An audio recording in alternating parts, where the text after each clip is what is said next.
you touch me! Let go of my arm this instant! Not while you're trying to hit me. You don't get to put your hands on me, ma'am. You think you can stop me? I'll have you fired by then tonight! do it, but you won't strike Ladies, me. please Let's walk. calm. Stop right there! Her heels clicked, echoing like a warning through the grand hall.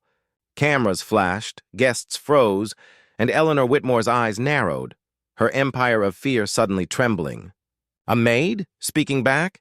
The cook she had just humiliated barely dared to breathe. But Amara didn't step back.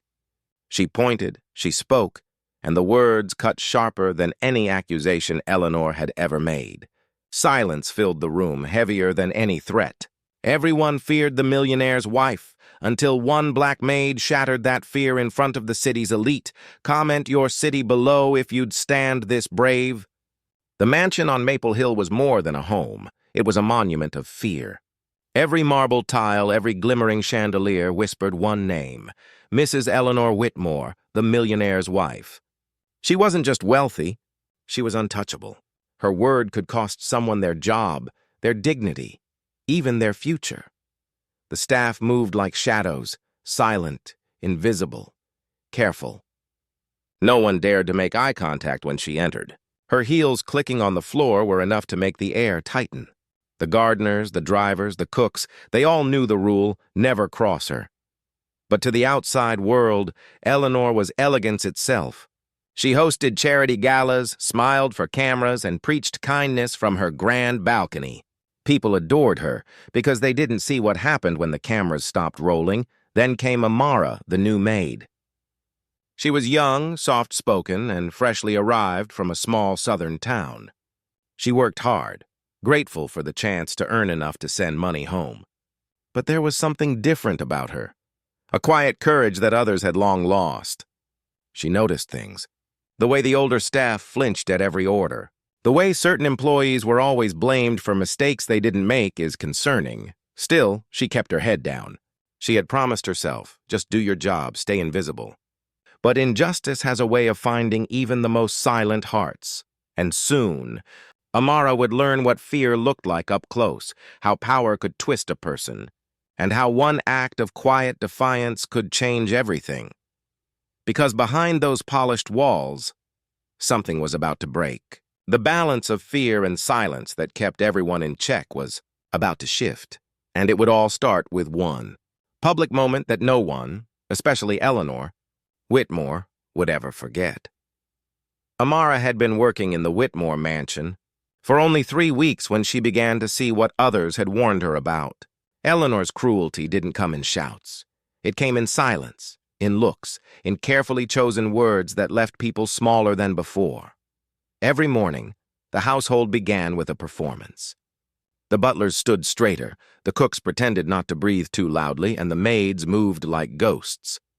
Eleanor would descend the grand staircase, silk robe flowing, her expression unreadable. She didn't greet anyone. She simply inspected. If the breakfast tray wasn't perfectly aligned, she'd tilt her head slightly. That was enough.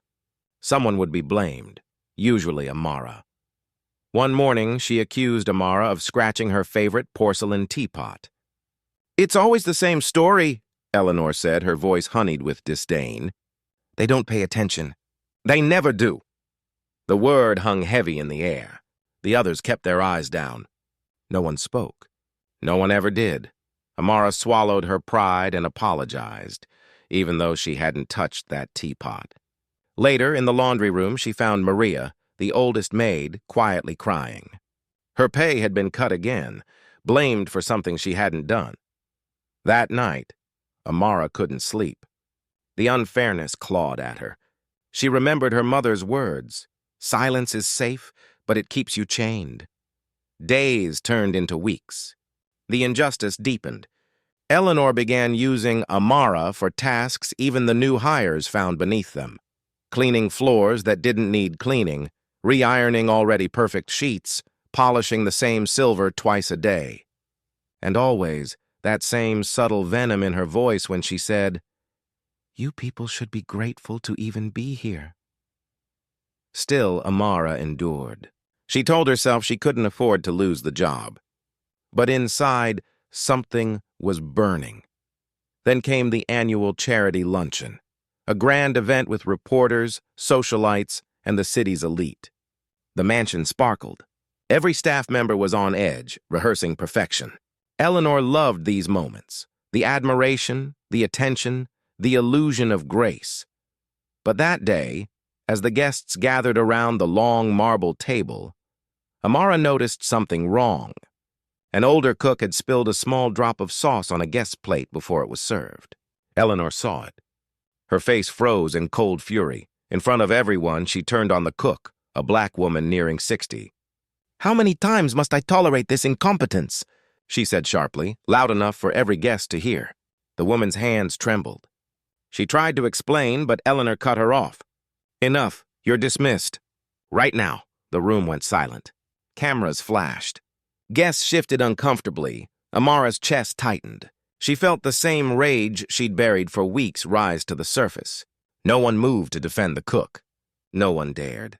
But Amara couldn't stay silent anymore. Her heart pounded as she stepped forward. Every instinct screamed at her to stop. Yet something more substantial pushed her on. The need to stand up, no matter the cost. Eleanor's eyes narrowed, sensing rebellion. And that's when everything changed. The entire dining hall froze as Amara stepped out from the line of servants. The chandeliers shimmered above her like silent witnesses. Every guest turned to look. The music stopped. The whispers died. Eleanor's gaze sliced through the air. "What do you think you're doing?" she said, her tone low, sharp enough to wound, but Amara didn't flinch. Her hands trembled slightly, yet her voice was steady. "She didn't do anything wrong," she said, nodding toward the trembling cook. "It was an accident. She's been working here for 15 years. You can't humiliate her like this." Gasps rippled through the crowd. The boldness of her words echoed across the marble hall. Eleanor's face stiffened, the mask of civility cracking. "You forget your place," she hissed, stepping closer. "My place?" Amara said softly, her eyes glistening. "You built this house on fear. But respect isn't the same as fear, and everyone here knows it." A stunned silence followed. Guests glanced at each other, unsure whether to intervene or pretend not to see. Cameras still hovered, recording everything. Eleanor's cheeks flushed red. "You're finished here," she snapped. "Pack your things and leave my property." Amara's breath caught, but she stood her ground. "If speaking the truth costs me my job," she said, voice breaking yet unyielding, "then I'll leave with my head high. But you—" She paused, her words trembling with emotion. "You'll have to live with what everyone just saw." Eleanor's lips parted, but no sound came out. The eyes that once feared her now watched her differently, questioning, even pitying.